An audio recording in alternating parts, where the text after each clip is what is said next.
He also, while he was pastoring in Hickory, served on the Hickory Public School Board. He was one of the first 17 persons to be arrested in the Moral Monday movement here in North Carolina. He served as vice president of the NAACP under Bishop Barber. When Bishop Barber resigned to start repairs of the breach, he became president of the North Carolina NAACP. He remains in that position today. And I'll let him speak for himself, but the work of the North Carolina NAACP has done a tremendous job for this state. Amen. Dr. Spearman is the parent of 3 children and 6 grandchildren and 1 great-grandchild. Amen. But as I said, he's my friend. And I was able to call him, ask him if he could come to share with us today. And he didn't hesitate to say yes. We're thankful for his friendship, his mentorship, and what he continues to do for the kingdom here in the state of North Carolina. After the next election from our male chorus, the Reverend Dr. T. Anthony Spearman will come to us with the message for today. Be with you this morning, Mount Olive, and to bring greetings, first of all, from the Greensboro District of the West Central North Carolina Conference in the Piedmont Episcopal District. And I'm happy to announce that I'm a proud member of the Trinity African Methodist Episcopal Zion Church, where the pastor is the Reverend Dr. Darren H. Mitchell. Presiding elder is Reverend Dr. Michael E. Ellis, and my presiding prelate is the Right Reverend George Edward Battle, Jr. I am also pleased to stand before you as the president of the North Carolina NAACP, and on behalf of the executive committee, the almost 100 presidents, the youth and college division, and nearly 20,000 members across the length and breadth of the state of North Carolina, we are proud to boast that we are the second largest state conference in the entire nation, and the largest state conference in the southern states.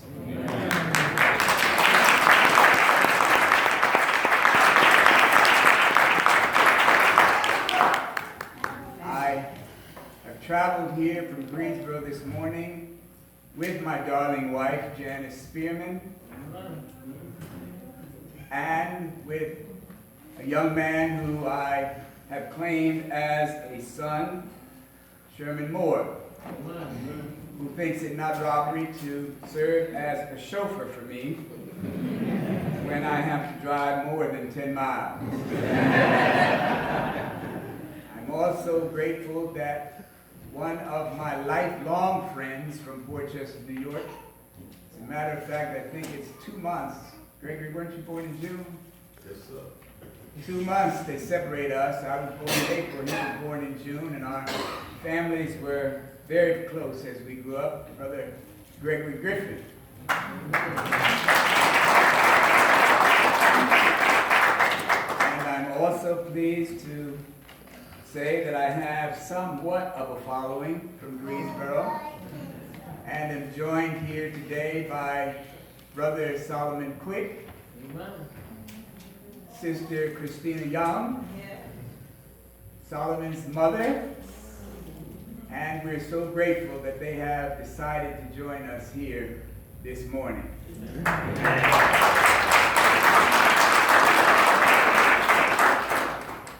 I am particularly glad to have heard that rendition of When I've Gone the Last Mile of the Way. And this is the eve of the second year anniversary of my mother's death. And that was one of her favorites. I particularly looked over at the musicians earlier, and I was actually looking for behind those drums a person with vibrant black hair.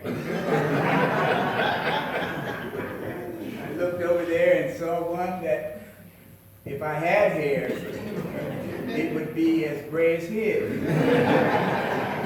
And to hear him bolt out that rendition certainly did my heart well. Thank you so much. And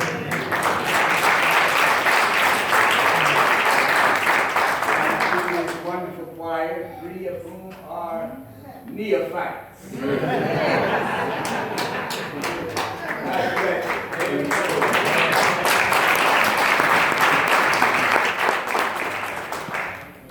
And I had to turn to my brother and my friend, the Reverend Dr. Broadnax, who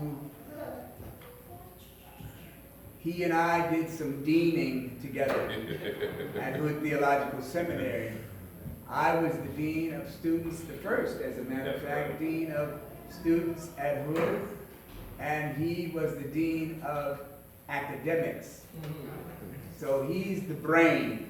And you might say I'm the brawn. But I turned to him when as I listened to the liturgist this morning, and I said, she's been with you for a while, hasn't she? And he responded, yes. Thank you so much for ministering to us.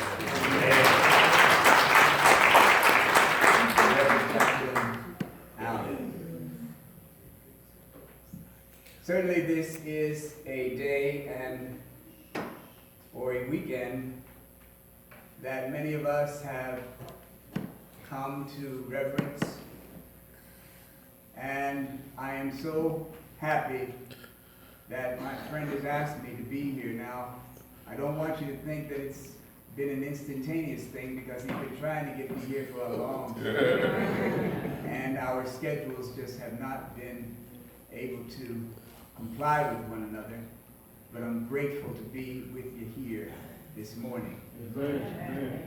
And to make an effort to honor the life of one who I believe deserves every honor that we can give him. As I searched the scriptures,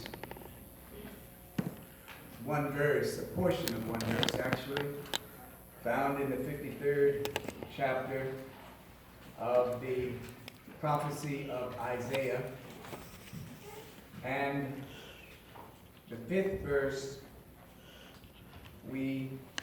Dr. Broadnax would refer to it as the C portion of the 5th verse in the 53rd chapter of the book of Isaiah, which simply reads in the New International Version of the Bible, "The punishment that brought us peace was on him."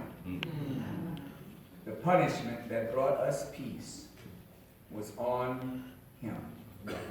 For a few moments in time, I invite your attention to the subject, embracing a suffering servant. Embracing a suffering servant. Let us pray. Consecrate me now to thy service, dear Lord, by the power of your grace that is so divine. Let my soul look up with a steadfast hope. Yes, Lord. Yes. And my will be lost in thine. Let the words of my mouth, the meditation of my heart Yes. be acceptable in thy sight, O Lord, my strength. And yes, oh yes, my Redeemer. Yes. Amen. Amen. Embracing a suffering servant.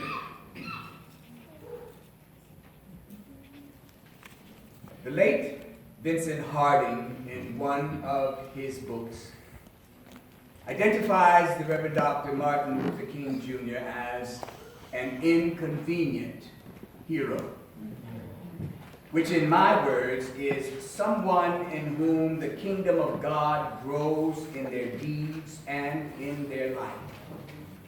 Someone who performs God's will as he lays it down in their inmost being. Yes. Someone you could count on to speak to the ever-widening gap between the few who protuberate in prosperity and the many who are parched in poverty. An inconvenient hero is one who specializes in soothing our doubts and calming our fears as we live out our lives in a brutally militaristic world. Dr. King was an inconvenient hero. Yes. And that mystifying classification may be strange to many when the most they remember about the man is reduced to the "I have a dream" portion of his March on Washington speech, which was delivered on August 28, 1963.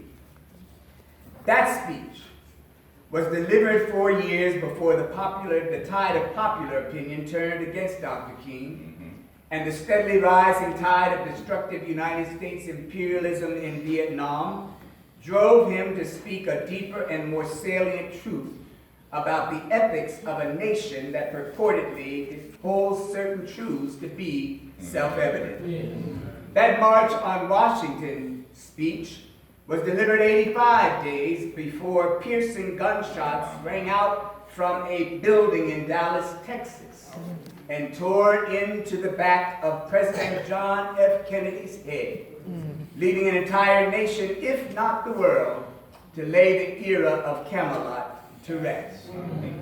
That speech was proclaimed approximately 18 days before assassins' bombs ripped through the 16th Street Baptist Church down in Birmingham, Alabama, snuffing out the lives of the 4 young preteen and teenage martyrs.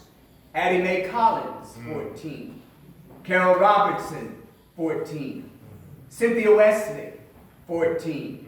And rounding out the foursome born the same year that I was, Carol Denise McNair, 11.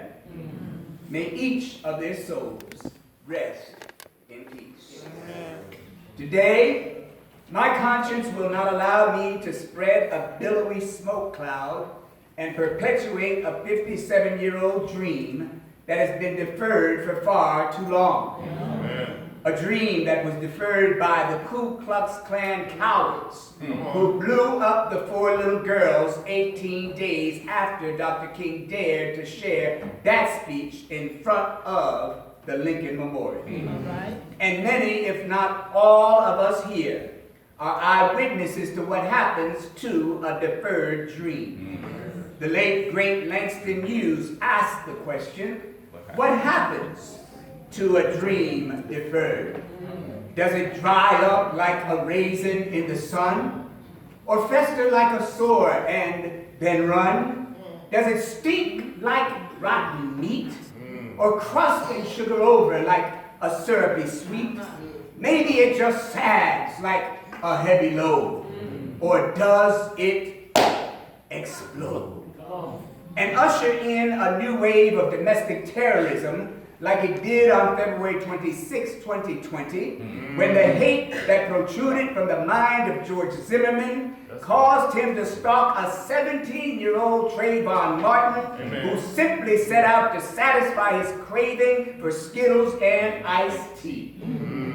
Or does it explode, as it did on November 22nd, 2014, when 2 officers of the law, one 26 years old and the other 46 years old, reacted explosively and irrationally with the kind of putrid vitriol that killed the 12-year-old baby Tamir Rice? for playing with a pellet gun in an unpopulated park?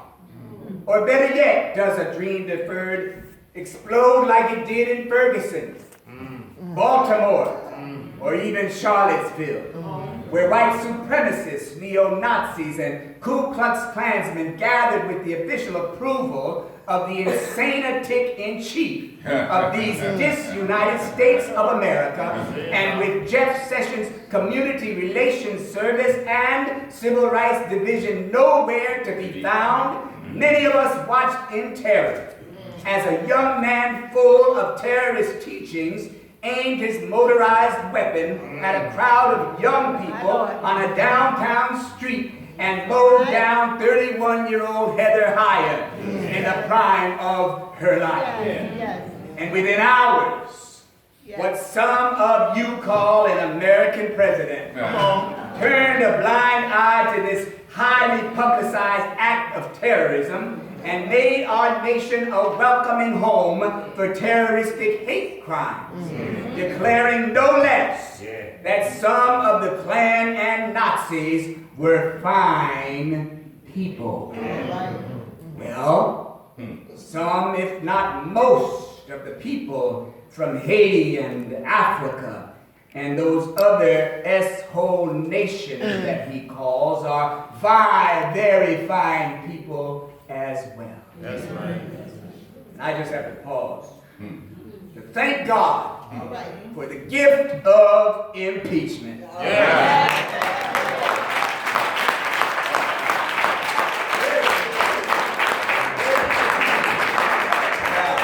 Even if the devil ain't removed, history will record that he has been impeached. Oh yes. A new wave of normalizing domestic terrorism is here, and those who bear the brunt of it are in this sanctuary today. So rather than afford the luxury of dreaming this morning, I come to proclaim that the growing consensus among us ought to be pressing ever forward toward a new reality and participate in the shaping of a brand new world by embracing this servant who suffered. My conscience compels me to speak forth the burnings of my heart that have been raging for more than 60 years. For as far back, Dr. Broadnax, as September 20th, 1958, when the deranged black woman Isola Ware Curry stabbed Dr. King in his chest, and he dared not as much as sneeze or he would have died. I, as a startup student of Dr. King and a severe sinus sufferer at 7 years old, began practicing in my own innocent way how to control my uncontrollable sneezing by holding my breath to ensure that he would not die. I loved him just that much. Today, I understand what caused Rabbi Abraham Joshua Heschel to say, and I quote, Martin Luther King Jr. is a voice, a vision, and a way. The whole future of America will depend on the impact and influence of Dr. King. Unquote. If forming a more perfect union, repairing breaches, and rehumanizing cities is our goal, and the future of this nation does really depend on the impact and influence of Dr. King, who was totally immersed in a radical movement, then, as the rabbi recommends, we can redefine our reality by first listening to his evocative voice. A voice that thundered out a message of truth, that recognized that a time comes when silence is betrayal. The Lord had given Dr. King the tongue of a teacher who knew how to sustain the weary with a word. The Lord had placed his spirit on Dr. King. So King's conscience destined him to articulate truths that this nation was not ready to hear or willing to bear. Truth, like war, is an enemy of poverty and the devastating effects of society gone so addicted to war that it would specialize in exporting young black boys and white boys to kill and die in brutal solidarity in foreign land, but would struggle so hard to prevent those same black boys and white boys from sitting together and playing together and coalescing together in elementary classrooms in the land of their native birth. War was a robber baron then and continues to be a robber baron now. War replenishes nothing but violence and the coffers of corruption. Additionally, King's voice thundered truth like all labor has dignity. And when we become a people capable of embracing the suffering servant, Dr. King, we would all realize that even sanitation workers are meant to stand on level ground with a CEO whose Christmas bonus alone is more than that garbage man could earn in 10 lifetimes. Oh, but perhaps most important was the truth that King thundered in 1957 when he re-echoed the words uttered by our own Bishop James Walker Hood when he stood on the floor of the 1868 North Carolina Constitutional Convention and declared that there are 3 things that we as a people must always assert. First, the right to give evidence in the courts. Second, the right to be represented in the jury box. And third, the right to put votes in the ballot box. King said, give us the ballot. 152 years ago, Hood said it. 63 years ago, King said it. And today I'll say it like this. The tentacles of voter suppression are multiplying day by day. If Dr. King came back today, he would be in total shock with the number of black folk that just won't vote. Voting age black folk, a chance for some new possibilities, will be on the next ballot. If you sit back and rob yourself of the right to vote, then not only are you homicidal, you are also suicidal. And I tell you to change your ways and get out and vote. The ballot is a free man's shield and buckler given to you for your protection. Despite the fact that they'll use all types of conniving ways to suppress it, do their best to convince you to minimize it, we have the ballot.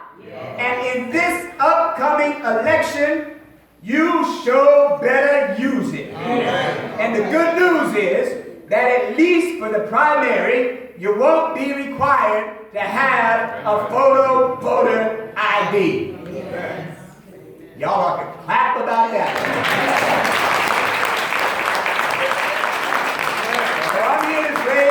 This morning, in this upcoming primary, you go get Mookie, get Pookie, get Uncle Dookie, get Ray Ray, Shanae, and TJ, and all of y'all go to the polls and cast your vote.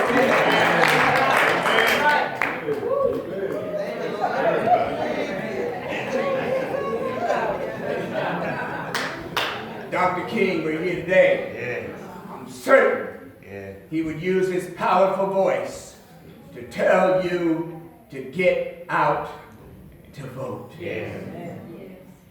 One of the best ways to embrace him is to vote. Amen. Did you know that we have less voting protections today than we did on August 6, 1965, when the Voting Rights Act was passed? He was alive back then. He would be appalled today. Not only must we hearken to King's voice, we must get in tune with and share his vision.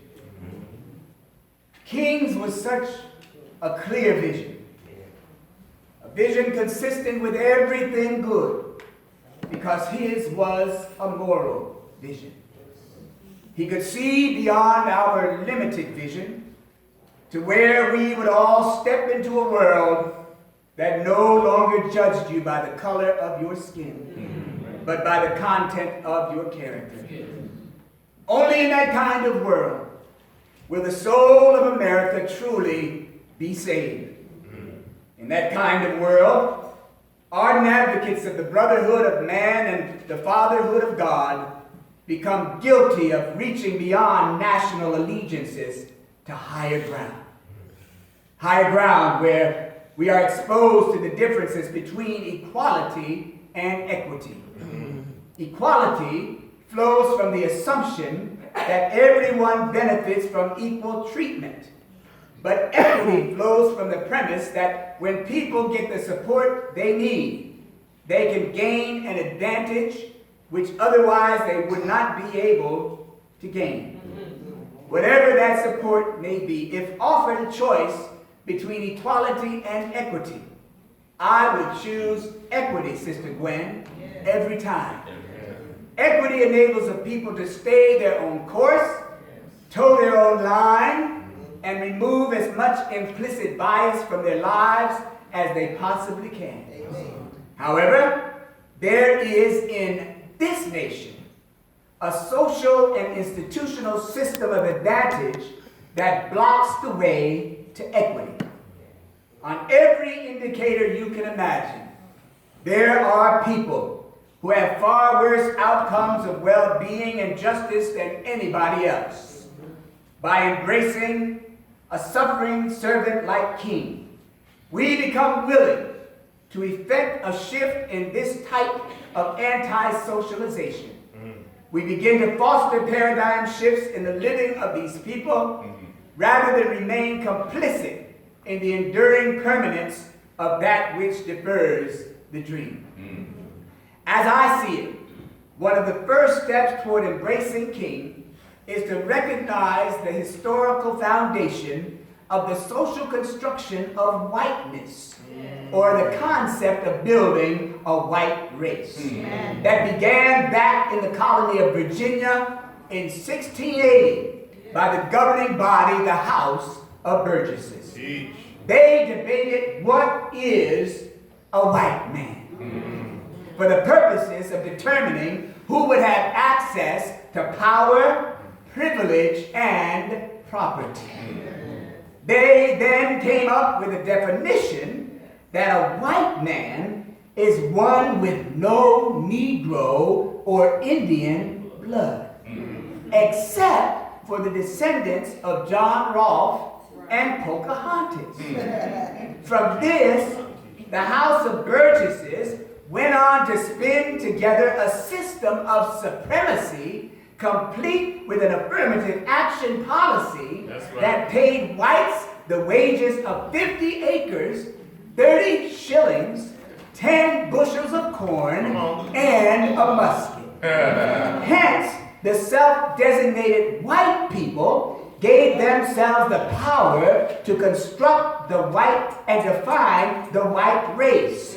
And this has continued throughout the history of the United States. Yet even prior to the construction of the white race, colonists began drawing lines of separation that rendered all other people inferior. Just look at your skin. Since the collective conscience of these United States is embedded in its nation's founding documents, we who are on the short end of the stick must become proficient in using these documents to dismantle their unconscionable actions. We must all develop a constitutional perspective in uniting for change, We must study the Declaration of Independence and the constitutions of both the United States and the Constitution of the state of North Carolina. And don't y'all forget the Bible. The shameful conditions of racism, poverty, and militarism that Dr. King spoke of 57 years ago still plague us today. Yes. If America really held these truths to be self-evident, that all men are created equal, and that they are endowed by their Creator with certain unalienable rights, then our problems would be minimized. If every man is heir to the legacy of worthiness, then Mount Olive, please tell me, what is the problem? Why am I and folk that look like me always under attack because of the color of my skin rather than the content of my character? Tell me. I need to know. By embracing the teachings of King, our vision will not only be colorblind, but our conscience would heal the economic imbalance across this nation. Yes. It would be unacceptable to those who have much, too much, to allow those who have little to have much too little. Oh, we must share Dr. King's vision. So to embrace this inconvenient hero with a holy embrace, not only must we hearken to his voice, and not only must we share his vision, but lastly, we must follow in his way. Oh, to follow in King's way is essentially to follow in the way of peace. The same way that was cultivated by that brown Palestinian Jew who thousands of years ago died on a tree to save a wretch like you and me. He set all of us captives free when he gave his life for our liberty. King's life, like Christ's life, bears witness and proffers evidence which will cause us to question the fairness and justice of many of our present policies and usher in a true revolution of values. And God knows in this world of imperfections, impediments, and impeachments that we need a revolution of values. King had chosen to move beyond the prophesying of smooth philosophical patriotism to the high grounds of preaching a solid prophetic message of firm dissent based upon the mandates of conscience and the reading of history. And his inner being was sensitive to its guidance. The more he travailed, the upward way, new heights gaining day by day, the more well-protected and irresistibly energized he became.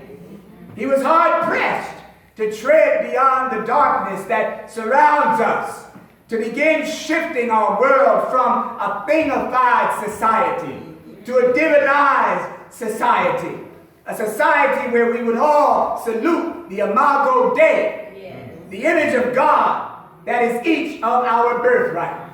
Those who salute the Imago Dei have no respect of persons. And that, my dears, is the way of a suffering servant. In that way will be about the undoing of injustice and the healing of hurt and harm. I don't know about you, Mount Olive, but I've come to know that Dr. King's way, like Christ's way, truly was the way of the suffering servant. Suffering servants engage in the decisive work of global world change, and according to Isaiah 42:1b, they will bring forth justice to the nations, and a bruised reed they will not break. They are called to be a light to the nations and to open eyes that are blind. But not only will they open the eyes of their generation, they'll open the eyes of their children and their children's children's generations. They'll make make their mouths, God will make their mouths like a sharp sword. The Lord becomes this servant's strength. Oh yes, he or she will be despised and rejected by mankind. Man or woman of suffering and acquainted with grief. Surely he took up our pain and bore our suffering. And on April 4th, 1968, King wounded for our transgressions, crushed for our iniquities. The chastisement of our peace was upon him. In that way, he helped us all realize that we are all truly tied together in a single garment of destiny. In that way, many of our present-day problems would be solved. In that way, we would conquer the triplets of racism, extreme poverty, and militarism. Certainly Mount Olive can lead the world to this kind of revolution of values and reorder our priorities by resolving to move forward together. King spent a lifetime of striving toward freedom, and like Christ, it cost him his life.